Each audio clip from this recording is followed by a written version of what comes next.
Welcome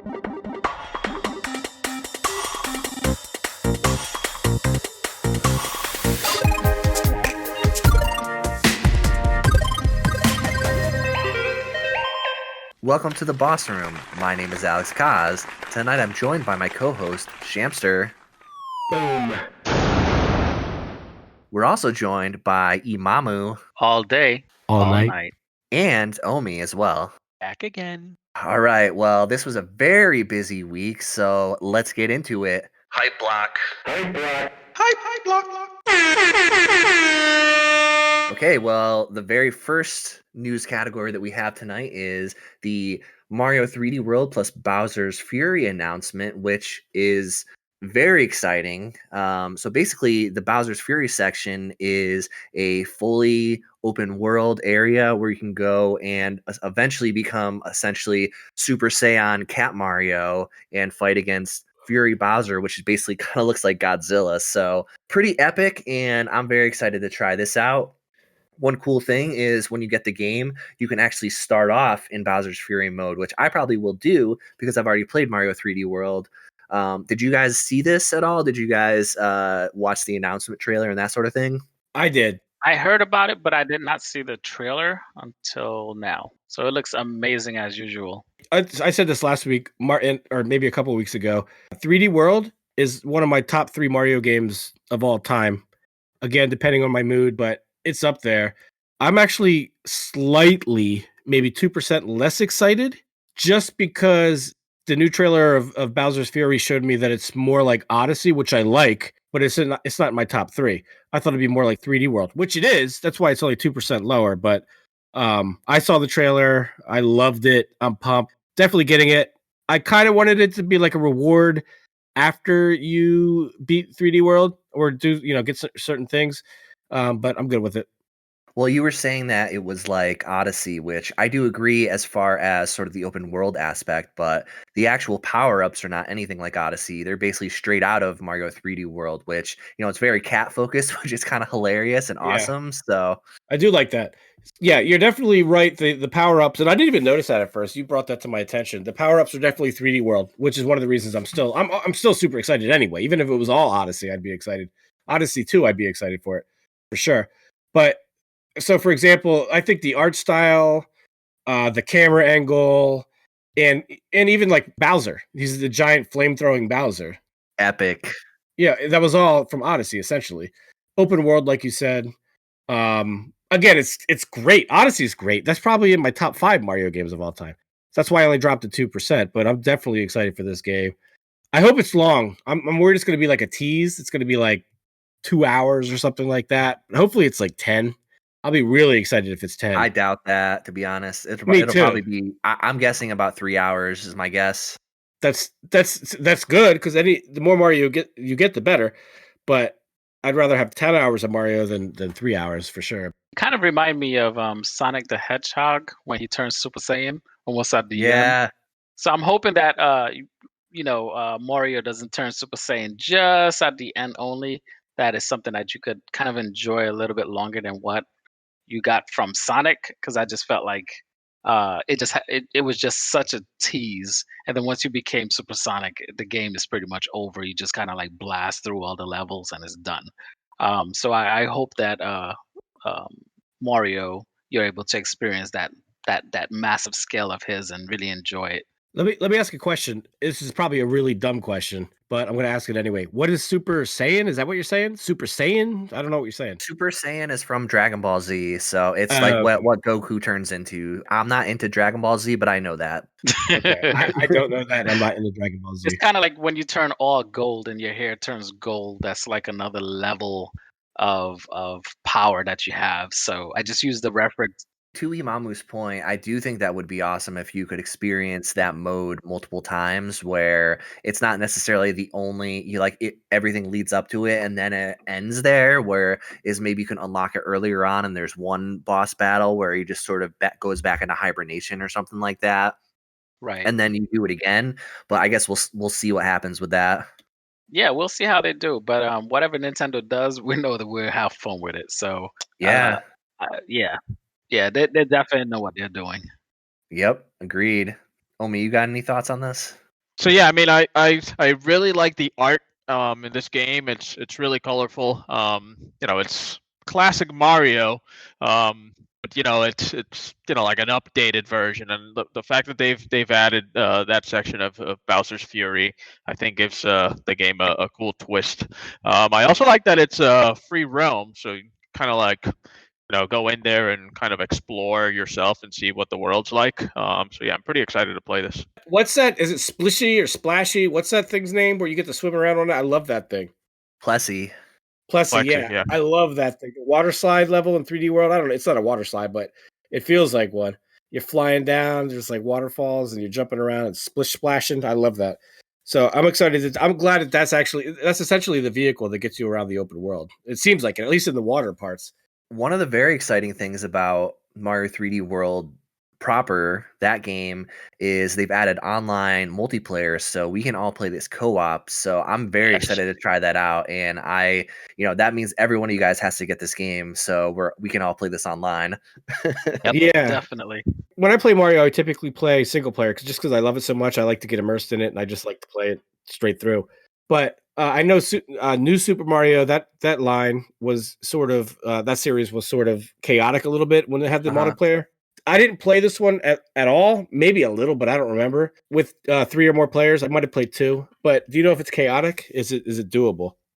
I mean, I'm sure it will be chaotic because that's kind of the point of it is, every time I would play New Super Mario Bros. Wii with 4 players, no matter what, like I would try to work with people, but everyone's trying to play for themselves and trying to like kill you. So that's what it probably ends up being. And they actually kind of advertise it as that. Like you can help or hurt your, cohorts. That actually makes sense. And now that you bring that up, I'm guessing because I think they advertised it like that when it first came out on the Wii U. I'm guessing that's probably why it never got all of the attention that it deserved because a lot of people just, I mean, multiplayer games are cool, but when you think of Mario, you just think of Mario, I guess. And plus, a Right. lot of people didn't have the Wii U. So I'm thinking maybe people just approached it wrong, or not that they approached it incorrectly, but that Nintendo advertised it a certain way that made it seem like it was only one type of game. But really, that game, if you play that straight through as a straight up single player Mario game, it's It's amazing. absolutely fantastic. Yeah, it's unbelievable. That's how I played it. I just played it single player and it was phenomenal. It reminded me, obviously, a lot of Mario 3D Land, which I love that game for the 3DS. So it's just basically an updated version of that, which is awesome. When I think of Mario, I always think of a single player game. I think that's the way that you can enjoy the game the Yeah, most. I feel like online, like multiplayer, it just gives the game like another taste. Because you can actually play with your friends or you can play against your friends. But when you're hmm doing, when you're playing by yourself, I don't know, you're trying to complete missions and you're trying to explore. So I don't know, it's a little exactly. different. You're trying to find secrets when you do it by Right. yourself. When you're playing with multiplayer, just running around having fun, laughing, falling in pits, and Right. just dying all the time. At least Yep. that's the way I perceive it. But I remember, I actually, you know what? I might have played more multiplayer than I thought because I do remember the bubbles, unless that was also part of New Super Mario. I think that was New Super Mario Brothers. I think they do it in 3D World too. I want to say they do. Basically, I don't know if it's bubbles. I'm pretty sure it is, but essentially, when you die, you come back and it's pretty streamlined and it works. One thing I heard, people were complaining. I forget which game it was. I think it was Donkey Kong Tropical Freeze. That's a great game. That was on the Wii U, and when that came out for as a port, which we'll talk about later because we're going to talk about the Wii U. When that came out for the Switch, that game cost I want to say 60, but I think it was less on the Wii U. It was like 40, I think. It was so this was right when I got my Switch, so I was just clamoring for any game that came out, and it came out for 60, and basically when it came out for the Wii U, it was 50, but 50. I didn't care because to me it was a new Switch game and I had not played it on the Wii U at that point. So yeah, I was excited and I loved it and I didn't care. Like it was worth $60, 100%. And it probably still is today. It's probably going for like 60 or 70 because their games always go up in price. But what I was going to say regarding that is 3D World came out for the Switch at $60 too. And that's okay. A lot of people are saying because it's actually including Bowser's Fury. So really, the game's about 40. I mean, I guess it depends on how big Bowser's Fury is, but it's a good deal. It's fine. It's fair. I'm pumped up. Even if it was just 3D World as just a straight port by itself without Bowser's Fury, I'd still say it would be worth $60 because it's still a great game. Yeah, And Nintendo values their IPs and keeps the price up on them, which actually there's an example of a company that kind of made a mistake and it hurt them. Activision, they released the Crash Bandicoot Insane trilogy for $40 for 3 games. So then when Crash 4 came out, it had terrible sales because that came out for $60, but no one wanted to buy it because they got 3 games for 40. I wonder what happened to that game. Because and you know this, I talked about it a few times. I've been playing Crash Bandicoot here and there, 1 and 2, not the third one yet. I didn't even know a fourth one came out. I mean, I did, but it was in the back of my head, so it didn't get a lot of buzz. That's probably part of the reason. I mean, it was $60, and people they gave Nintendo a hard time when they came out with 3D All Stars because they were old ports for $60. But $20 for each of those games, in my opinion, is a very great price because those are all fantastic games. And Nintendo does it because they want to keep their IP at a high value. Yeah, they don't ever lower the price. It typically only goes up, especially if it's published by Nintendo. I love Nintendo, but and you know that I say that all the time. It's kind of weird, but their games are worth it to me. Kind of weird. It's also funny because you end up buying their games like 6 times. You'll buy their game 6 or 7 times and you won't even care. How many Super Mario Brothers 2s do you own?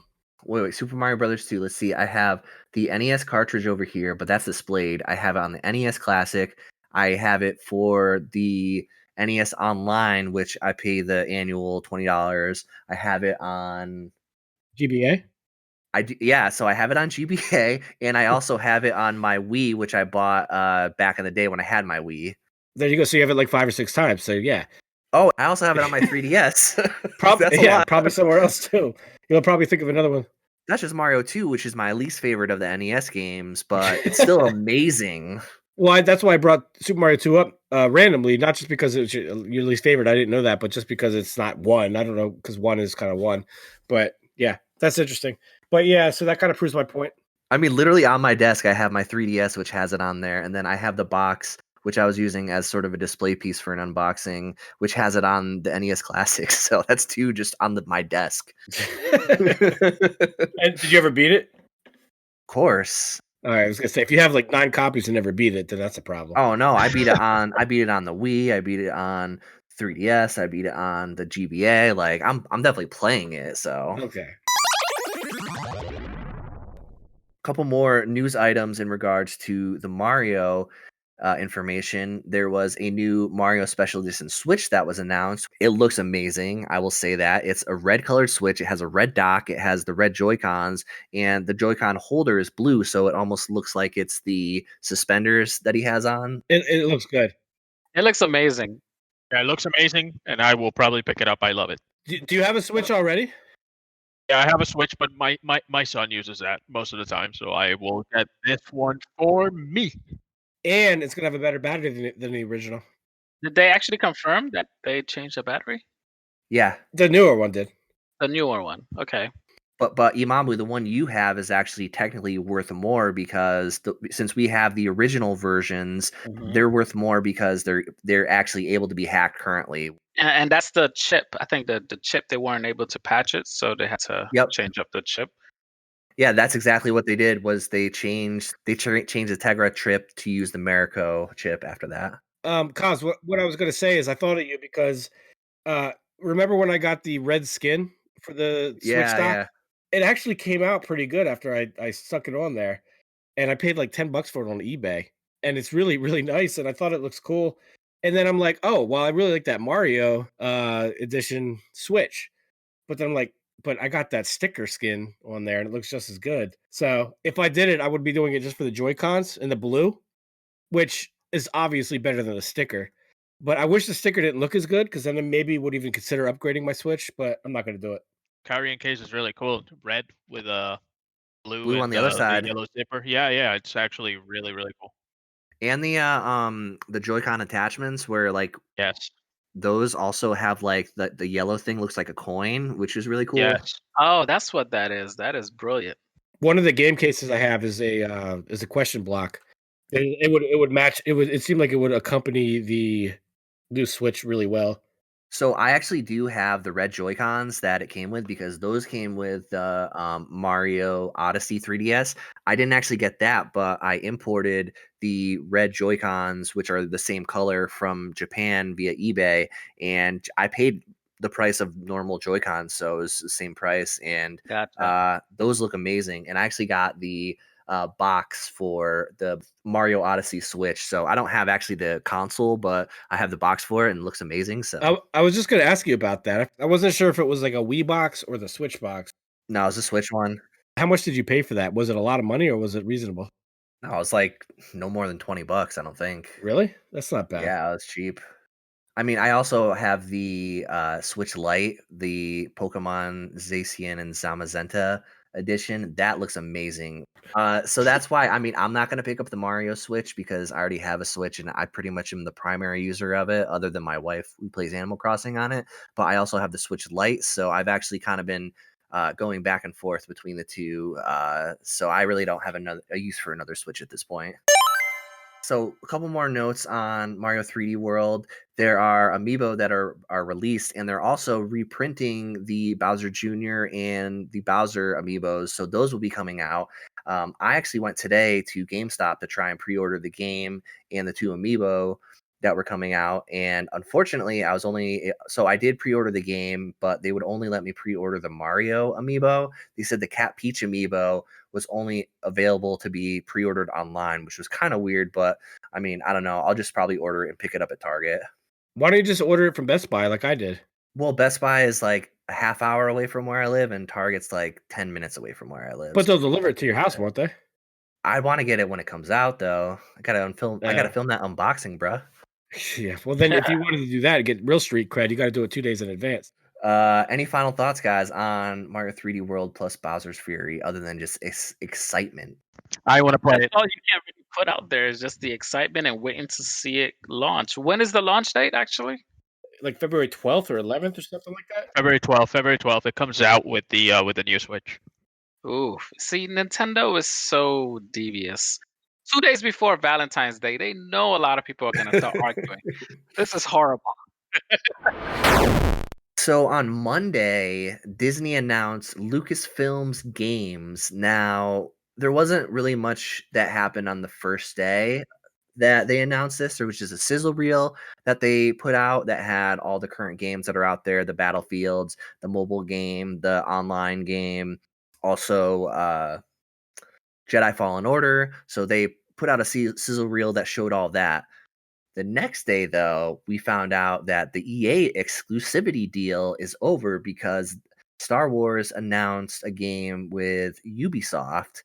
Oh my! The exclusivity's over, but EA still has rights to some of the games. They're still going to make, I think, a Jedi Fallen Order 2. Yep. And some other things. I bet they're probably going to continue with the Battlefield or Battlefront series because that's been successful for them after the whole controversy. Years later, it's much better of an online experience. It's much better, but EA is known for microtransactions, and it's so annoying. It's just Of course. It's just ridiculous. I mean, when I bought the first Battlefront, I was all pumped up, and like almost more than half the stuff I tried to play in the menus, I tried to go through, and it said I had to buy something. I'm like, what are you talking about? I think I spent full price on that game, and that's when I stopped buying any EA games because I'm like, I'm not playing this game, literally. The first Battlefront was the reason why I wanted to get the PS4 because that game looked so good and there was so much Star Wars hype because Force Awakens had just come out, so yeah, there was so much hype, and I didn't really end up playing that much of it, but I'm glad I got the PS4. Well, the other thing that turned me off from it pretty quickly was the voice acting. It didn't sound like Darth Vader to me. It wasn't Darth Vader, but it just wasn't even close to being good enough. I mean, maybe it was okay. I don't remember, but I remember that standing out. But mainly, I remember trying to do all kinds of stuff, and it kept saying, "Buy this, buy that," and I'm like, "I just bought the game. What do you mean I got to buy this and buy that?" Yeah, well, it is very exciting, and gamers have been rejoicing that EA no longer has the rights, exclusive rights, I should say, to newer Star Wars games. Omi, what are your thoughts on this? Because you're a big fan of the developer Ubisoft Massive, which created the Division game. So, what do you think about them creating a Star Wars game? That sounds exciting. Yeah, so if they are able to like use the same creativity that they used in the Division on the Star Wars game, I think it'll be a success. They want to make sure that the game differentiates itself from the EA game, so they can't. The games can't be related. They have to be totally different. So they want to make sure that the games there's a noticeable difference between the games, and I think there will be different developers. They'll take a different approach to the game. I'm pretty excited to see what they come up with. It was a little bit of news, but there's really not much about the game yet, so there's really not a lot that we can There's talk not about. really a lot to talk about. Yeah, Ubisoft is another one that has a lot of microtransactions, or at least Yeah, their price drops quick, if anything. I feel like a lot of the studios are microtransaction based because Activision is the same. So Can we get Sucker Punch, the makers of Ghost of Tsushima, on a Star Wars game or at a Sony studio? Sega. Say, I would love to see like Guerrilla Games, which is like the makers of Horizon Zero Dawn, in an open oh yeah, world Star Wars game. That would be amazing. Even just That like a would be story good. based game. Ubisoft will do a great job because they also did Assassin's Creed. So like if they can like mesh what you get between Assassin's Creed and the Division, and for somehow kind of turn that into a Star Wars game, I think it'll be interesting. Do you think it's gonna be an FPS game? Yeah, definitely think it'll be an FPS game. Really? I think it might be like Knights of the Republic. I would love Yeah. that. I would love that kind of I never game. played that. Me neither, but I love the idea of it, and to have like a modern version of it sounds amazing. It'll Yeah. be good. I just don't know if I'd have time for it. I'm guarantee it would be super deep.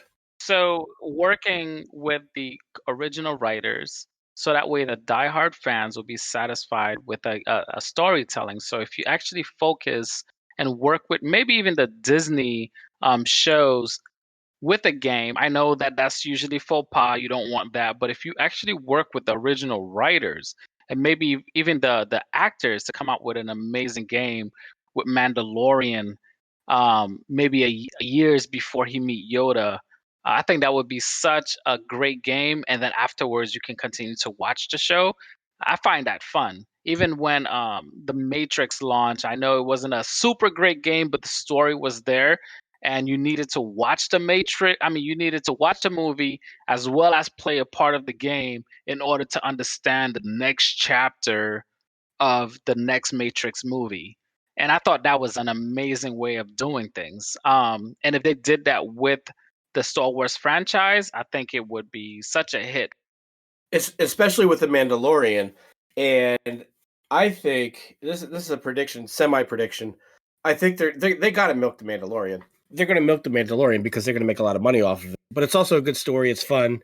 I think what they're going to do. This is what I think. They're going to do some DLC for the Lego game, the new one that's coming out. They're putting a lot of resources into that game. It's going to be Right. really good. And I think that they're going to add some DLC for the Mandalorian. Not right away. That game, when does that game come out? Kaz, do you know? Nope. I have March in my head, but I could be way off. I don't think there's an official release date.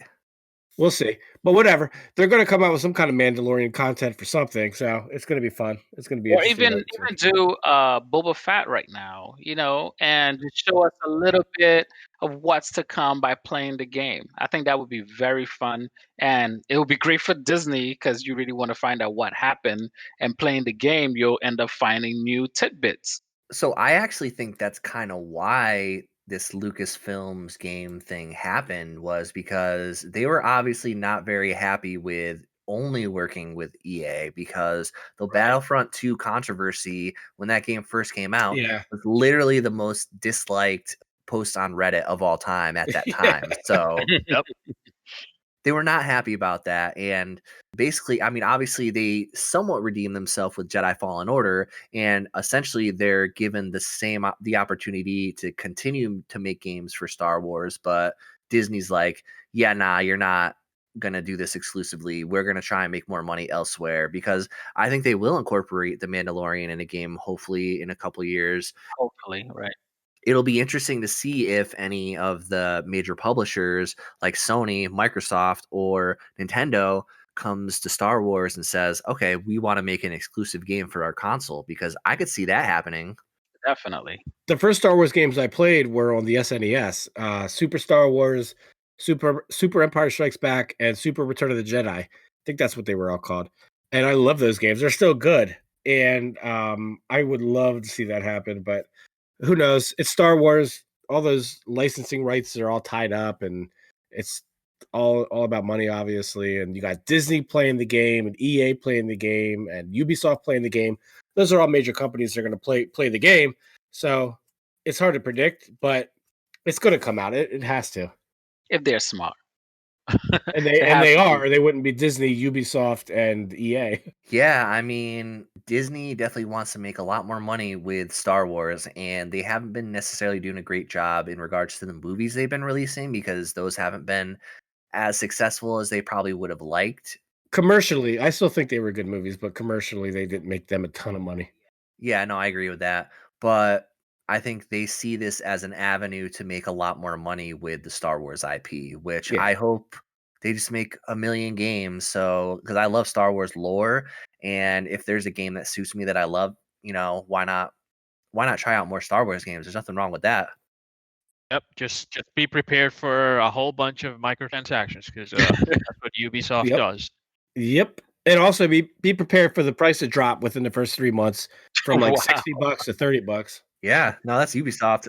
for the actual game. That's fine, because they make up the difference with microtransactions. You can't play the game without buying stuff unless you're That's grinding, true. and yeah, I mean Y- that defeats the purpose. Yeah. I think that game companies will be cautious coming into this with microtransactions because of the Battlefront controversies. I think there will still be microtransactions included, but I don't think they'll necessarily be necessary, or as necessary to complete the game. So hopefully that's not the case, but we'll see. Well, they're never necessary. It's there as an option, but you either have to play many hours to do something, or you can basically just use a few dollars and do it quicker. So Exactly. it's up to the player. But I mean, that's what Ubisoft does. I'm pretty sure the game will be jam packed with microtransactions. It I will. agree. And I can't blame them. I can't blame them. They got to do what they got to do to make these games. It costs a ton of money. They have huge Right. teams too. I don't know if you guys remember, just a little bit before the PS4, they were talking about how are we going to make more money. Started with the microtransactions, and then now you see it even more because more games cost more to make than movies Oh nowadays. yeah, that's the other reason I don't care, because I don't know what the price is exactly, but let's just say games were $60 for the past 10 years. They haven't really moved a lot. So again, they got to do what they got to do to make their money. Games are cheaper now, in my opinion, because there's so many games out right now. There are a lot more studios, definitely. They drop in price so quickly because there's so many games out. So, the hardcore people will buy it at release, but the casual people will just wait and then play it later on. The exception is Nintendo. Exactly. That's what I was just gonna Yep. say. Yeah, they don't drop in price, and No, they don't budge, so they don't have to. They just keep it the way it is. And if you don't like the games, then don't buy it. But everyone likes the game, so they buy it. Well, not just because of that, because they have their own ecosystem. They're more like Yep. the Apple of the gaming world. Well, and their Where games are you're good in my and no, magical. it's really the consumers make the choice of whether the price goes up or down because there are so many options out there. But there aren't any options for a Mario. It's within the Nintendo's ecosystem. You're not gonna play Mario on the PC unless Yeah, if you, yeah, but you do. same with God of War. You're not going to play God of War anywhere, and it's like $20 now. But Well, Mario games are still $50-$60. Well, God of War is a mature rated game, so that already cuts off so much of the market. Whereas Mario's an everyone game that even adults love playing. Yeah, but even Sony or some of the other studios or companies have games that are not mature. well, you have to really understand. It's not just maturity and stuff like that. It's because within Sony or Xbox ecosystem, they have competition within their own IPs. Yeah. So Right. it's not like they're not competing with other studios. They own their studios, and they're also competing within their own platform. Where Nintendo is not really competing with anyone. If you don't abide by their rules, you're not gonna be in their system. I honestly just think, and I'm a fanboy, I'll admit it. I just think their games are so good that they're just worth the money, and they don't drop the price because they don't need to. No way. Not all of them. One example of what Imamu is saying right now is the fact that the Nintendo Switch top 10 selling games are all Nintendo first party. Granted, they're all over like almost 10 million each, so it's phenomenal. It's great. However, PlayStation, Xbox, what are the top games every year? They're not first party games, even though they still sell great. They are Call of Duty, Madden, and NBA, and Well, the sports games I understand because the rosters change all the time. also Grand Theft Auto, because that's still there every year somehow. What keeps the game coming back are the microtransactions. That's how Yeah. they continue to build on, make revenue based on these games, or based off these games. I mean, just a prime example, Call of Duty made $1.2 billion just in microtransactions in the third quarter of last year. Just microtransactions. Boss featured topic. BFT. Okay, well, due to the hype of Mario 3D World, our boss featured topic today is, does the Switch prove the Wii U is great? Now, this is going to be a general Wii U discussion and legacy of the Wii U. Now, I know Shamster was a very early adopter of the Wii U, so why don't you get into it? Yeah, I will. I love the Wii U, and I don't think the Switch proves that it's great. I just think the Wii U was great. And I think, well, I'm not going to say what I think yet because I want to ask everyone else first what they think. So the first question I want to ask is, and this sounds cheesy, but what's the first word that comes to your mind when you think of the Wii U? Let's go with Omie. Innovative. Okay, I like that. What do you mean by that? I mean, for the time when when Wii U was released, there was nothing like the gamepad it had on the marketplace. So it was a first of its kind. It gave you the ability to be between speech marks. It wasn't really mobile, but it gave you the ability to play on your TV and then take that gamepad and play, but sitting on your couch. Yeah. So yeah. You had a Wii U, right? You have a Wii U. Yeah. When did you get it? Right after release, or did you wait a couple of years, or when did you get it? I got it right after release. I can't remember what year it was, but I got it for Christmas, the year that it came out. Imamu, what's the first word that comes to mind when you think of the Wii U? Nintendo DS or XL. It just reminds me of just the portability and also the creativity of Nintendo. But also the next word that comes up would be the Switch, because without Yeah. without the previous console, you wouldn't have the Switch. Because it just made them think outside the box. But I think that the Wii U would have been a successful console if it wasn't just for the developers abandoning it. And I totally get why they did so. But and Nintendo learn with the Switch. But people have to remember that developers make or break a console. And if you're not with the developers, just like how the PS3 almost died at an Mhm. early age because they kind of like forced the developers to learn a new code and a new drive and a new processor. Nintendo was very stingy when it came to a lot of developers wanting to launch a lot of the games that they already had, but they had a lot of rules. And now Nintendo Switch released all those rules and said, "Hey, we really wanted to." I understand the Wii U wanted to focus more on a particular age group and just a fun factor and a safe environment. But a lot of developers wanted to launch like Mortal Kombat and all these other games that's on there that a lot of kids wanted to also play. And now they let loose. And now you can see that now they're really seeing the benefits of just letting the parents make the decision. They were okay with that, weren't they?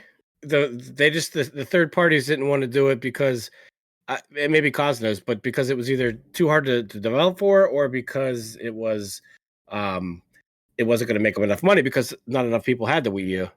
it wasn't worth it to the developers to make a game or at least port a game that has such a low install base that it wasn't worth it for them to make games for it. Which actually goes into the first word that I think of with the Wii U, and I actually do really like the Wii U, but the first word I think of is failure. Because it was probably Nintendo's biggest failure other than the Virtual Boy. But I mean, I think what it set up for with the Switch was amazing. The actual concepts are amazing, but the execution, the naming convention, because a lot of people probably just thought it was you buy the pad, you buy the tablet for your current Wii, which that's not the Right. case. But with Wii U, how would you really know? Because it has Wii in the title. Well, that was marketing. That was their marketing fault, which was a big problem. I would say for me, the words that I think of first is, and this is genuine, I would say refreshing and underrated. That's more of an obvious one to me, at least. Refreshing because that was the time with PS3. That was the time with Xbox 360. There was a lot of just tons of first person shooters and, hardcore games, which are cool, but no one really did. No one really does what Nintendo's doing. So, one other question I had for you guys is, what do you like most about the Wii U? For me, it was the controllers. I mean, I played Call of Duty Modern Warfare on the Wii U, and the fact that you could use the controller and the joysticks, the Joy Cons, on like like on an adapter that kind of looked like a gun was amazing. So it reminded me of the Nintendo gun when you played that duck game. Um, Duck Hunt. yeah, Duck Hunt. Yeah. But are you talking about the Wii or the Wii U games? Oh yeah, right. It is the Wii U. Yeah, it's It's not the confusing, Wii. right? And Sorry. that's why Yeah. that's why it failed. I Part of it got is I got confused by what you said, so I was like, "What? We had that?" Yeah. Yeah, I totally forgot. in general. So we talked about the Wii U before, and I know you liked it, but what did you like most about it? Oh, now that you've refreshed my memory and I was confusing both consoles, Which everybody I does. don't. Yeah, I mean, I can't really. I don't know. Nintendo Land was an amazing multiplayer game. Nintendo Land was good. Yeah, but I mean, like, I don't know. Like, I cannot think of a on the Wii U itself. I can't think of a game that I was like, oh my god, this game blew my mind on this console. Yeah, like prime example. I just confused both consoles, the Wii and the Wii And, U. well, that's one of the reasons they failed. Right. So that actually does kind of get into my point about how the Wii and the Wii U is very confusing. So Omi was confused just even back in his own memories. So What's it like up I'm there? Mental lapse. so I actually was not an early adopter of the Wii U. I actually got the Wii U after I got my Switch, and basically I had played all the Mario games on the Switch, and at that time, and I wanted to play Mario 3D World, which I'm very excited for it to come out on the Switch now, but at the time there was no other way to play it other than on the Wii U. So I got it, and for me, the thing that I love most about the Wii U are the games. Now, there are the two Zelda remakes in HD, which look phenomenal. Mario Yep. 3D World, Smash 4, which is still really good. I had the one on the 3DS and the one on the Wii U. I actually played the one on the Wii U after I played Smash Ultimate, but I basically played the one on the Wii U just to unlock the characters because I had it. But Shamster, you had a lot of these games actually when they came out. Why don't you get into it? Yeah. So you named a lot of them, but you played them in reverse because you started with a lot of the ports. For me, I liked the Wii U right away, and what I liked most about it was, number one, it was Nintendo. But what mattered even more when it comes to that is the fact that the games, it was the first time you could play them in HD. So that was huge to me because I remember not liking the Wii or the regular Wii a lot because that's right when the 360 came out, and then I think the PS3 right around then at some Yep. point. And they were cool, but seeing New Super Mario Brothers in HD looked incredible. Donkey Kong Tropical Freeze was another good Well, game. that came later, but the one I was going to mention, the reason when I knew I loved the Wii U was pretty quick. It came pretty quick because I got the Wind Waker HD version, which came in one of the best boxes of all time. It's funny because when I got the Wii U, the reason why I was real hyped about it is because they said they had the Wind Waker tablet in stock. So when I actually went to get it, I made sure to get that one. So you have the box, which I'm actually pretty jealous of because that box is amazing. But I do have the Wind Waker tablet, so at least my Wii U is somewhat of a collector's edition. Yeah, if I had to pick between the box and the tablet, it would definitely be the tablet because of the hieroglyphics on the outside, the gold. Oh yeah, it looks so good. Now, I always downplayed that game. I never even cared about it because I thought it was too kiddie and I felt for that whole thing because the art style was so unique. When it came out, I never really played it. I never played it. Uh, but seeing it in HD is fantastic. It looks incredible. And not only that, the fact that you could use the map while you were playing the game on the gamepad made it like 10 times better. Oh yeah. So that was another reason that I loved it. So one thing I will say about the tablet feature itself is the only games that I really liked it for was for the Zelda games and for Nintendo Land. Other than those, I actually prefer the Wii U Pro controller for. So with Mario 3D World, I actually played through that with the tablet initially because that's all I had. I did eventually pick up a Wii U Pro controller at one point, and I prefer that for the platformers and the Mario type games because I also have New Super Luigi U, which is in that special edition green box, which looks amazing, and New Super Mario Bros. U. So those games I prefer to use the Pro controller for, whereas the tablet works perfectly when you're playing Zelda because you got the menu right then and It's there. perfect. It's one of the best. This sounds pretty hyperbolic, but it's one of the best gaming experiences you could have with a Nintendo game on a big TV. Not getting into VR or anything like that, just straight gaming. It's one of the best experiences you can have. Well, almost like Imamu was saying, it's almost like a full console version of the DS where the tablet is, the touch screen and sort of your secondary screen, and the TV is your main screen. Yep. Right. Right, but the only thing about that console, and one thing that made it confusing was that it was not really mobile. So like you couldn't grab the tablet and just you know leave your house and play on the tablet. That just didn't work. 100%. I feel like that's probably one of the reasons why the tablet or the console failed. I think one thing that Nintendo was very careful with is not overshadowing their other handheld devices. That's true because at the time of the Wii U, the 3DS was basically carrying the company because that was actually, the 3DS library is, out of Exactly. this world. So, It's probably one of the best libraries of all It time. was, and it was still selling everywhere, selling out. It was always there. But like I do have a soft spot for the Wii U. I think it was a innovative console, and that's one thing I love about Nintendo. They're not too timid in trying something new that no one has ever seen before, That's what and they do. that's what they do. Unlike Microsoft and PlayStation, they stay within the same. They're kind of like battling each other. Microsoft is more of a software-based company, and Sony is more of a hardware.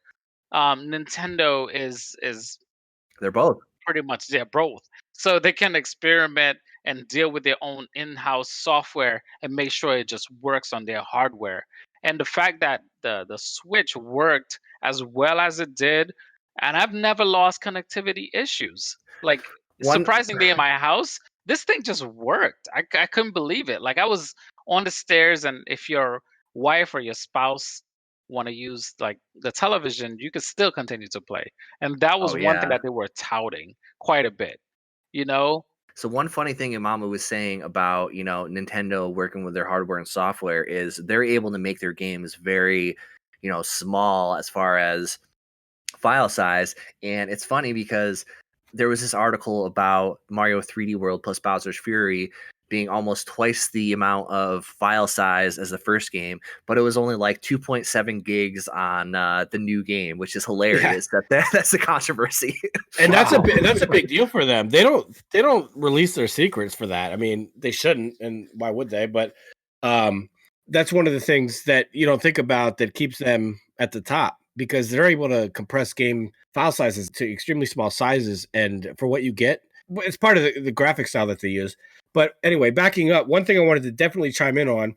This goes back to what Omie was saying and some of what Imamu was saying. The range, no range, literally maybe 25 feet, maybe. If you go around a corner and then it's in and out, so it's almost pointless. Yeah, I mean, like, if you were able to, like, if it was in your living room and you were able to bring it into your bedroom and play it, like, that would have made it so much better. It would have made it better, but it's actually pretty cool the way it was because if you have young kids, because if you're trying to watch something on TV and they want to play a game, you don't need a huge range. You just need to be able to Right. push a button, have it instantly Yep. switch from the console to the gamepad, and you're good. And then you can watch whatever you want. So it was essentially like having two TVs in one room, which was huge to me. That's one of the reasons I loved it. Didn't it also have a lot of, like, integration with your TVs? Like, you could make the Wii U tablet a remote control as well? Two things with that. There was, I want to call it Wii U TV or Nintendo TV. I'm probably way off with that. I think it was Nintendo TV. There was also the remote feature. The remote feature was great as far as I remember because I used to be able to turn on and off my TV and I think do some other things that actually made sense, especially when you have kids. I don't remember what it was. That worked.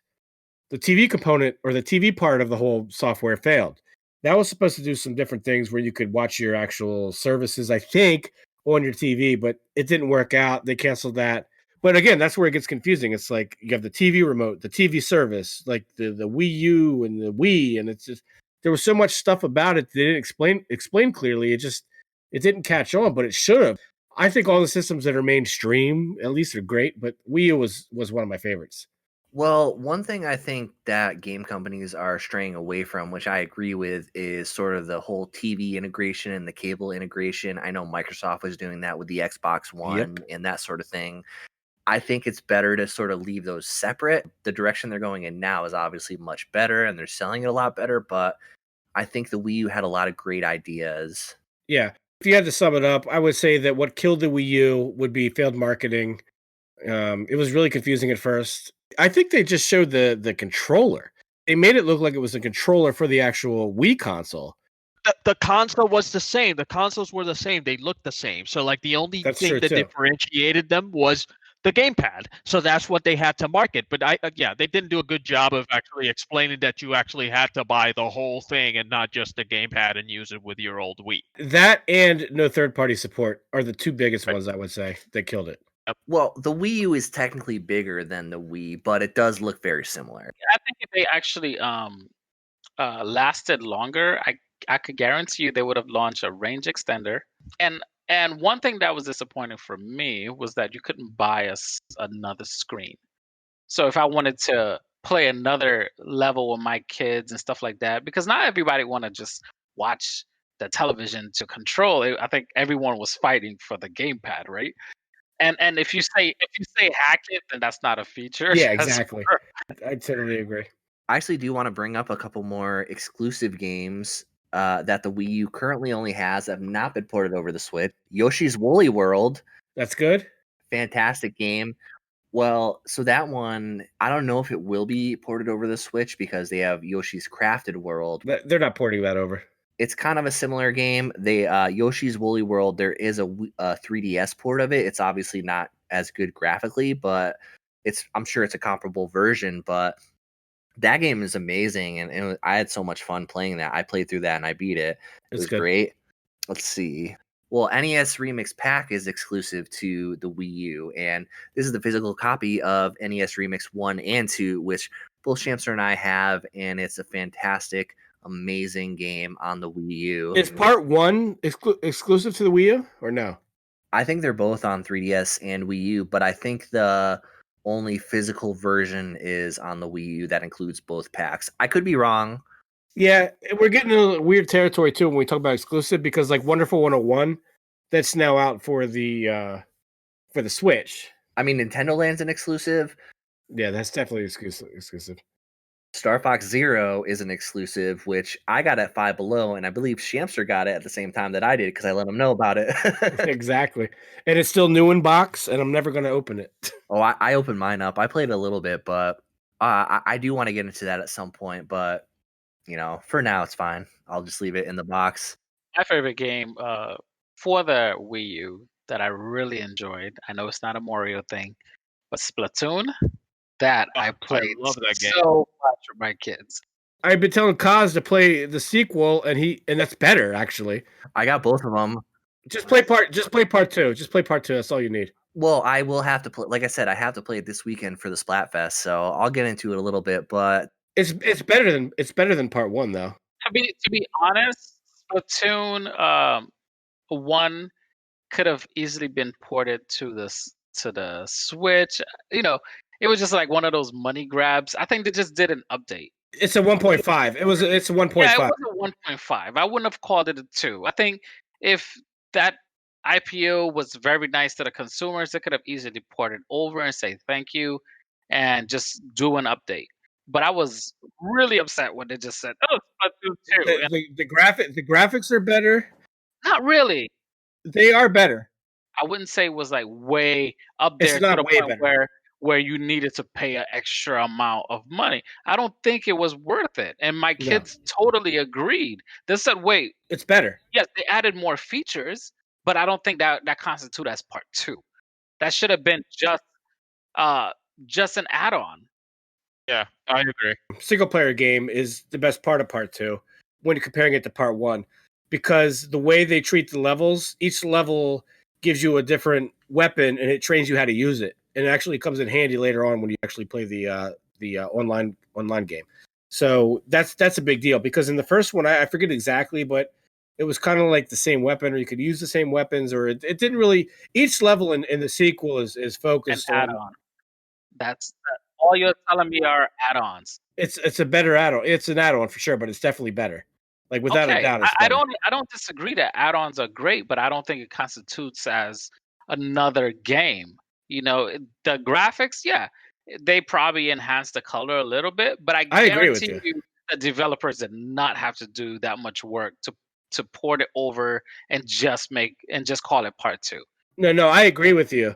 But I think when they come out with part three, which they inevitably will, I think that's going to be a bigger jump. I think that's going to be a good game, and we can talk about that later. I mean, I don't doubt it, but like I said, I felt like it was a money grab. Partially. I think the whole point of it was the Switch was a much more successful console right at launch, even compared to the Wii U. So, I mean, it could just be a 1.5, but to sort of introduce it to new players, I could understand them introducing it as a second game. Yeah. No, I agree with. I mean, you could spin it any way you want, but I feel like if you're a diehard Nintendo person and you purchase the Wii U, it shows that you're with Nintendo, right? And then you purchase Splatoon. At least the least they could do, and if it's a digital version, and I get it, if it's a digital version, they could have easily have ported it over. Yeah, I think we're all saying the same thing. We all agree. I mean, it wasn't enough of a change. It's better, whether it's slightly better or a lot better. That's up for discussion. It's the same thing for Mario Kart 8. I agree with that. That was like, come on, Nintendo. You could have at least give us some recognition of being on your side here. But they made you purchase everything all over again.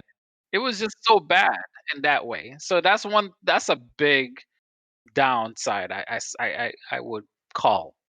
So I mean Nintendo on. That was just bad. They kind of just abandoned it. So I will say that Nintendo, I wouldn't say they necessarily did Wii U owners dirty when they had it at the time, but I mean, No. kind of. I'm a fanboy. I can't say that. They kind of did. Miyamoto's my boy. The time span for the Wii U I felt was pretty short. It was actually 5 years, which I mean, it's short, but Nintendo's typically shorter anyway. Yes, Nintendo, yes and no, but one thing is when you're jumping in the Nintendo ecosystem, all the peripherals, all those things that you buy for it just to have the thing working, because Nintendo touts itself as a family orientated game system. I get it. But a family of 4, you're spending way more money than you think. to actually counteract that argument, the Wii U supports most of the Wii controllers and that sort of thing. So if you already had that from the previous generation, if anything, that would actually be more consumer friendly in that regard. Exactly. Just to play devil's advocate here. So Nintendo in general, they're very consumer friendly, but we can move on. I want to ask one more question. to all of you, and we'll go with Kaz first. How do you think it's going to be perceived in the long run, the Wii U? Unfortunately, I think the Wii U will almost be a forgotten system because most of the best games have already been ported over to the Switch. There are Yep. still obviously some exclusive games that we had mentioned that are still on the Wii U only, but unfortunately, I think it will sort of be lost in the wind per se. In one sense, it's the best way to play Wii games and Wii U games because it's an HD console. So, in theory, if you play Wii games on the Wii U, they'll be upscaled to HD because of that. However, you do lose the GameCube compatibility that the Wii mostly has. So, what's better in a console? Is it to have the GameCube option or HD Wii games and Wii U games? So, unfortunately, I think the Wii U in general will be lost in time, but I still have it and I'm keeping mine and I love it. So, it's great in my opinion. I think the box is going to stand the test of time that I have. But I also think that the Wii U itself, I'm defending it, but I think it's going to survive, and I think it's going to actually become a cult classic. Those are my thoughts. I disagree with that. I don't think it's going to be a cult classic. I think the Wii is actually going to Yeah. beat the Wii U as a cult classic. Honestly Totally speaking, agree. I'm sorry because it's so the most console of all times. Uh, I've actually we still have the Wii. PS2 is number one of all time. Sorry. No. I'm not. I'm just saying within the. I'm just saying within the. To be honest, the console of all time for me would have to be the Dreamcast. I'm sorry. Yeah, I'm down with the Dreamcast. Okay, but Who has a working you do. I know. Dreamcast? I Come know. on, bro. I'm all You about the do. Dreamcast. I have 90 I know. Dreamcast But games. you put PS2 on top, so yeah. No, I was talking about selling. PS2 is number one selling of all time. Oh, So it's sold more than the Wii. Yeah, by a lot. The Wii U sold 115 million No, the units. Wii. And That was the Wii. yeah, sorry, the Wii. 101, And I the think. PlayStation 2 was 157 million. But let's get the official list here. I got it in front of me, man. I love how Omie does it. He pulls the numbers. Omie is reading it off the net, so you don't have to confirm it. So the Wii sold 115 million units, and the PS2 sold 157 million units. No, Wii was 101 million. You said something different. That was a different number you said originally. So the Wii, 115. no, we sold 101. Where are you seeing this, dude? Wikipedia. No. Don't go on the wiki. Wii was 101. PS2 was 155. Let me make a phone call. I'll get the real numbers for you. Those numbers are wrong. I know PS2 was number one. I am seeing 155 for PS2 and 154 for DS. But that's What about the Wii? Wii is 101. 100, over 100 million. Yeah, 101. The same thing. Yeah, that is the same. That's the same thing. The Wii sold 101 million units, and the PS2 sold 155 million. There you go. The Wii U is, to me, one of the greatest systems ever made, unofficially. I think so, at least, because I'd love seeing Nintendo in HD for the first time. I love the dual screens. If Zelda does not come out, the Wind Waker, the HD remake, if that does not come out on any other system within the next 5 or 10 years, that alone will make the Wii U a cult classic, just because that game is incredible. It looks incredible. It's just a really good game. So the Wii U itself, to me, will always have a place in my heart. I love everything about it. Every time a game gets ported over to the Switch, I kind of get a little sad, but also happy because other people can play the games. But I kind of want the Wii U to live on. And the more that gets ported over, won't. Shout out to the Wii U. Shout out Wii U. Wii U, Nintendo. Rest in peace. It's not dead. It's not dead. Now on to the boss bits. Omie, what have you been up to this week? Oh, been playing some Forza this week. I actually played some Forza with Imamu, and we actually unlocked the Cyberpunk DLC car. Oh, wait. Did you put that on easy to get that car? I Oh did my not. goodness. I actually unlocked it on advanced. I don't know, because you did that pretty much right away after you left the channel. Oh yeah, I mean, Imamu was trying so hard to not let me unlock the car. Every time I was racing, he would make me laugh, so I would crash. So I had to get off the. You are always blaming me for your bad driving. I had to get off the stream so I could do it in peace. And he did. He did it. If he's not lying, he did it immediately, which means he has good focus. I'm not lying. Remember, I sent you screenshots of when I unlocked the Difference car. is that I did it live in front of all you guys. I saw that. I did see that. Yeah, you did see it live, and we didn't see yours because you weren't live. And your license plate said Imamu. Yes, that's kind of Why does your screenshot say Mamu when that's my car? Stop it. I unlocked the car immediately after I got off the phone with Imamu because he was being really annoying and not letting me race. Does your license plate say easy mode on the back? No, it's For some reason, on Omie's license plate, it said "Dog the Bounty Hunter." For some reason, That's also DLC. He got the DLC. No, but it was really fun. it was really fun. The race was Yeah. actually not as easy as I thought it would be. Plus, I did it in No. advanced mode. Because the second they say go, he's gone. It's just like you're already catching up the second you let off. So it was very interesting. I think I lucked out. To be honest, I think I lucked out because the AI hit another car, and Yep. that's when I Yeah. actually caught in front of him, and he couldn't catch up to me because I'm such a great driver. But what was that smirk about? Anyways, you saw it live. You know, he couldn't catch up to me, and that was the end of it. swag. That game, right? I mean, that car has great control overall. Yeah, the handling on that car is amazing. I think it has to be one of the best handling cars in the game, to be honest. Is the interior leather or is it fake leather? It's vegetable leather. Yeah, because it's like a Tesla thing. It's futuristic. You don't even know what it's made out of. No, you don't. No. It's made out of some other organic material. But overall, that car, the speed with the handling, it's like the car's on rails in comparison to other speed demon cars that you have out there. You could have like a super fast car, but you're not gonna have any control. This thing feels like a monster truck that can go over 200 miles an hour. Wow. It's just incredible overall. Definitely my favorite car right now on the game. Yeah, totally. So I'm glad that we were able to experience my experience since we Yeah, didn't see yours. I did see that.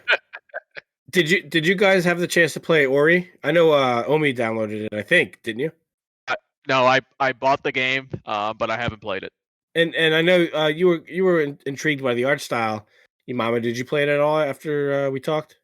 Yes, I did play that, and I was very intrigued with the amount of abilities that you can unlock as you're playing the game. But it feels like it's more like you go left and then you unlock something, then you go back right, then you unlock something, then you go back left again. So it's like you stay within the same stage for quite some time. Okay. Isn't it like a Metroidvania for the most part? Yeah, it is. Yeah. hmm But every time you go left or right, you encounter other enemies. I don't know how that's possible, but it's just it's just beautiful, and I think it's more like one of those you're just sitting down drinking a beer and you're just playing the game and listening to relaxation. Because of the art style. Yeah, the art stuff, but it's also the music. And The the music lighting. is Yeah. so relaxing and the lighting is just incredible. So I can't imagine playing that in like an OLED television. I know what you're gonna say, Omi. And What are you gonna say? What's he gonna say? I know that he has all that cool, beautiful television at his home. He's got that 32 incher. I know it's a good one. 32. Jeez, that's small. What is that from the 80s? But overall, it's just gorgeous. The art style, and it kind of remind me of Cuphead a little bit. Just without Ooh. the just a beautiful art style. Like you could tell the developers took their time to make sure that they launch something gorgeous. And I will definitely play this. And I know you saw I started off in part 2, and you said nope, you must put part 1 on there. And I found it on the Xbox Game Pass. As long as you have the Xbox Game Pass, they have both versions. Both of them. So I don't even need to purchase it. I just have to continue to rent for $10. And I think that's an amazing price. It's interesting you mentioned Cuphead because they're both technically Microsoft developed studios. Ooh, I did not know that. Didn't they Yeah, buy the Cuphead studio? What studio is that? Studio MDHR. Yeah, they bought them, I think, right? No, I think they're still technically an indie developer, That's but what I thought, right? Microsoft published it. I thought they bought them. Well, no. Same thing with Ori. They basically publish both games, and the studios themselves are independent. Gotcha. That makes sense. And that makes me happy, actually. I don't want them to get locked. You don't want them to sell out. Right. Especially Cuphead. I'm still waiting for part Yeah. 2. That's going to take a while, but it'll be good. We need that delicious last course of Cuphead, Yes, which is we do. DLC, and I want that physical copy of Cuphead so freaking Thank you. I'm a physical copy kind of guy. And speaking of that, Non-rental. I went to GameStop today. Me too. You did too? I pre-ordered Mario 3D World. Oh, no way. That's Yeah, awesome. he went in there. He tried to get all the amiibo and paid cash. I walked into GameStop and I was just looking at their displays because I had to get my car emissions tested, and they said it was going to take some time. I said, hey, I might as well kill some time at GameStop. So I walk in there and there was this Cuphead watch. And I'm like, my son is such a huge Cuphead fan. Did you buy it? Yes, I purchased Nice. it. And you wouldn't guess what I saw over there. In the same display, they had, I know we spoke about it probably last time, one of my favorite games, Splinter Cell. You know, the night goggles? Yep. Oh yeah, And that was on display. And I'm like, I can't leave this. the actual goggles themselves. The actual goggles themselves. Are they coming out with a new version? Are they rebooted? That's kind of what the GameStop guy said. He said it seems kind of strange that they would give us this to sell That's a when they tease. didn't release anything yet. So he's wondering if they will launch maybe a PS5, Xbox PC version of They this. should. They should. Yeah. Please So give us that. I would love a next gen Splinter Cell game. I would Oh, that so would- love it. Yeah. I wish that they would change like the game style from the previous one. I'd rather do everything myself versus the automatic shoot thing that they had. But I did love playing with online players. And that was at first when I did it, I was like, that's kind of creepy. And then the guy spoke to me, he's like, yeah, shoot the guy on the left and I'll get the guy on the right. I'm like, oh my goodness, this is not an AI. This is actually a real person. Did they skip a generation or did they have something for the Xbox One? Splinter Cell. For Splinter Cell? I don't think they have anything I for don't the think Xbox they One. did. No. That's what. So that would be really next gen if they come out with something. Next gen, exactly. And Splinter Cell always had beautiful sceneries and Lighting effects. lighting effects was there, and now we have this new lighting effect. This game would be amazing. So I hope they're listening. Especially with some ray tracing. Oh my, Yes. that's what I mean by the new lighting, the ray tracing. Oh my goodness, I can't imagine what this. Maybe game they'll is. make it a side-scrolling platformer. No, thank you. Ubisoft owns it, so it's going to be microtransaction filled. And you'll Yes. be able to get it at Five Below within 6 months. I know Splinter Cell was never microtransaction because 2 generations ago. Yeah. exactly. But yeah, I don't know what they would do with a microtransaction. Yeah, I guess they could do anything they want. but- They will. You'll get Yeah. like better night goggles. Oof. I did have a couple of quick things I wanted to get into for myself. So this week I did actually get back into, after we were talking about our backlog last week, I got back into Hyrule Warriors Age of Calamity. So No spoilers, please. no, there won't be spoilers. So my daughter had a doctor's appointment that, they only allowed one parent to go into. So my wife decided to go into that, and God bless her soul, she regretted that and wish I had gone in. So, but I brought my Switch Lite with me and transferred my save game from Hyrule Warriors onto there. So I just basically played all the side missions on my Switch Lite, which was awesome. And then I transferred the save back over to my main Switch to play it on the TV. And it was actually pretty easy to transfer the save over. I had enabled the automatic save transfer, which basically would just the cloud save would just transfer over to each Switch that's under there. So it was pretty easy to do that, and I switched it back to my Switch Lite for now because my wife plays Animal Crossing on the TV, and then I'll just play some side missions on as well. So Now that's team. yeah. One other thing I do want to get into is so I have the USB-C battery for the GBA when I did my mod for it, and since I got it, the battery itself will drain pretty badly, and for some reason I decided to look at the reviews on that product, and the actual company Handheld Legend was commenting on people that had posted negative reviews about it, saying the battery drained, saying please contact this support line, and we'll try and figure it out. So I just decided, okay, well, I'll send in a support ticket, and they immediately responded saying, this is a board issue, and instantly sent me a new board. So that should be arriving any day now. Wait. So what was wrong with it? So the USB-C battery in the GBA, it would drain very easily. So you charge it, you come back like 3 days later, it'd be dead. And I just thought that was it. I just thought, technically it does work. If you charge it, it does, but it doesn't hold the charge. Yeah. And I decided to check the review on, the product, and a lot of people were reporting that. So when I had sent in a ticket to support, they were saying that, I prefaced it with saying, I did purchase this back in September. I know it's been a while, but I have been experiencing this issue essentially since I got it. And support emailed me right away, and they shipped it right away, right at the same exact time. So they were basically saying it's a known issue with the board, and they shipped me a new board right away. The GBA board? No, the board for the battery. The battery. Oh, okay. So I'm not sure how hard it's going to be to replace it. Hopefully they'll give me some sort of tutorial in there. It looks like it's just a double-sided piece of tape on it, so you'll just have to wedge a spudger in between it and replace the board. So hopefully it's not too bad, but I did want to give a quick shout out to Handheld Legend for instantly sending me back that board.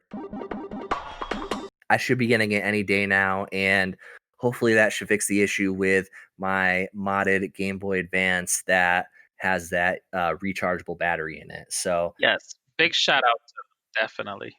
they're a very small company out of Pennsylvania, so I do want to give them some support. So really big shout out to Handheld Legend. And if they want to send us some stuff to test for them, we are more than happy. Yes, sir. So other than I've been talking about Ghost of Tsushima to death. So I'll get into one quick thing about Ghost of Tsushima, which got me laughing. So I unlocked the family armor in that game, and apparently the mode there's this thing that you can do called a standoff, where you basically challenge the Mongols to a duel or whatever, and you just basically slice down 3 guys in a row.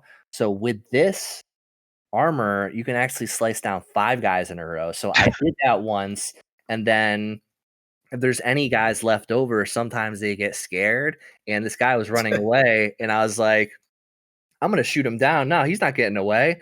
And I shot him down, and then I got a trophy, and I started dying laughing. So I actually tweeted the trophy because of the PS5 share option, which PS4 has as well. But I saw that. Is that the one that's on Twitter? yeah. And I just thought it was so funny. It was just like the actual Achievement. yeah, the actual achievement of the trophy was to shoot away a scared leftover person of someone you just sliced so out. That is so messed up, but it's hilarious. I love seeing little things like that in games where you're just Yeah. like, oh, that is so bad. That's not a good thing. And then when you actually pass through that and you actually do something that you don't agree with, they give you credit for it. Well, no, it's the funny thing is I sort of did that on my own accord, and to be rewarded for just like kind of doing something on your own is pretty hilarious. Yeah, totally. So that's That cool is that funny. you actually did that. One thing I wanted to bring up quickly, because I didn't really play a lot of it, is Little Nightmares 2. I played that. I downloaded the demo. Honestly, I have no idea why I love this game so much, but I played Little Nightmares 1.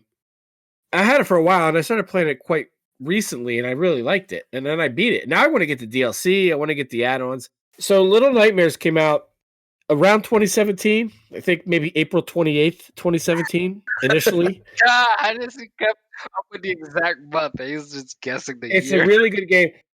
It is definitely worth checking out. It's just different. It's short and sweet. It's not expensive. It's cool. I think Kaz confirmed that some of the devs work for or did some work on Little Big Planet. Is that correct? They made the Little Big Planet game for the PS Vita and Tearaway as well. Yeah. Okay. Little Nightmares 2 is a really cool game. I downloaded the demo. I didn't play it a ton. I just wanted to kind of check it out kind of quickly before we jumped on tonight. And it looks really cool. It looks like the first one only it's instead of instead of being inside a ship, like a vessel of some sort, you're out in the forest to start. And the art style is great. The music is creepy and cool. You know what it is? It's like a Halloween game. It's a perfect game to play during Halloween, to be honest with you. It's a really good game, really cool art style. Perfect length for me. I don't like super long games. I'm not sure if part 2 is longer than part 1, but part 1 is 4 hours maybe. It's got some cool DLC, which I haven't checked out yet, but I'm going to. I'm not sure how long part 2 is, but the art style is just as good, if not better. And I'm excited to play it. Now, it is on the PS4. I think it's a PS4 version only. I'm not 100% sure. But when I downloaded the demo, it was a PS4 version. Hopefully, there's a PS5 version, and we'll see what happens. Says PlayStation 5 online, so seems like you can play it on the PS5. So yeah, Little Nightmares looks pretty interesting. It actually looks kind of scary, to be honest. It's creepy. It's more creepy. Yeah, but yeah, seems interested. Maybe I'll give it a go. I do see that they have it at Best Buy for $30, so maybe I'll pick it up. One word to describe it is very well. 2 words. Very intriguing. Very intriguing. Huh? Yeah. All right. It's worth checking out. Imamu, any final boss bits for you? I was just a little bit surprised that Cyberpunk 2077 Collector's Edition is actually launching with all the controversy that they're experiencing. Wait, more of them? Yeah, and that's kind of hilarious to me. So I just wanted to bring You up. buying it? No, I did not. I have the PC version, so I'm not gonna buy. But to be honest, it looks amazing. All the figurines and stuff like that looks pretty cool. If I saw it on eBay, maybe for maybe a quarter of the price, I would probably consider it. But You should see if you could get a return copy from Best Buy when they did the returns on those. oof, yeah. What, so really? They did the entire collector's edition returns too? Well, I mean, they were accepting them Wow. up until the accepted date, which was only like a week after release. It was like 4 days after, and it was for PR reasons only. Dang. Okay. And the other thing that I would have to say is the Scott Pilgrim for the Switch physical copy. Yes. So I haven't pre-ordered this myself, but I will before it ends. And apparently, this has already been the biggest launch of any limited run games game. Yes. When I saw that, I just had to pick it up. So I already pre-ordered it Which system did you get it for? for the Switch. Of course, yeah. It's. I feel like Switch is mean- the perfect console for this. Right. It doesn't require that much of a horsepower. I would never just get it for the PC. I think it's something that you want to travel and play. And I love the art style. The price is pretty reasonable. 35? $35 for the standard edition, classic. That's the edition. one you got. Was the standard edition? Yeah, I got the standard edition at limitedrungames.com. I have probably like 7 or 8 limited run games, so I love that website, and I definitely plan on picking this up for the Switch as well. Yes, perfect. Scott Pilgrim, are you both fans of the movie, or is it just the game is that good? I have not played the game, but I do like the movie. The game looks pretty fun. The movie, well, the game just reminds me of all the other little brawlers type of games. So hmm I've played a little bit actually back in the days, but I didn't really stay playing it because I was doing a whole bunch of other things. But To be honest, though, this game is more so known for it being delisted than anything. the movie was amazing. I'm not gonna lie. I really enjoyed the movie, and it kept true to the comic. The movie was amazing. I did really enjoy it. I enjoyed it. And I probably watched it like 10 times already. Really? I've never seen it. I don't even know anything about it, to be honest with you. I watched it on Netflix like last year. It might still be on there. I'm not sure. I would just check it out. I'm gonna check it out. I have to at this point. Just sit down and just watch it, and it's just funny as heck. And it just reminds me of this video game, like the coins Yeah. popping off when they beat up a bad guy. I think It reminds me of River City Ransom for some reason. I don't know why. The clips I saw, but I can maybe see it's- that. Yeah, I don't know. I probably get it because everyone says it's good. I looked it up. It's got good reviews. Maybe I'll watch the movie first. Maybe gotta I'll read get all that- the comics, but I don't know. You got to get that physical copy though. Like that's That's what I'm thinking. Yeah. I'll probably get it.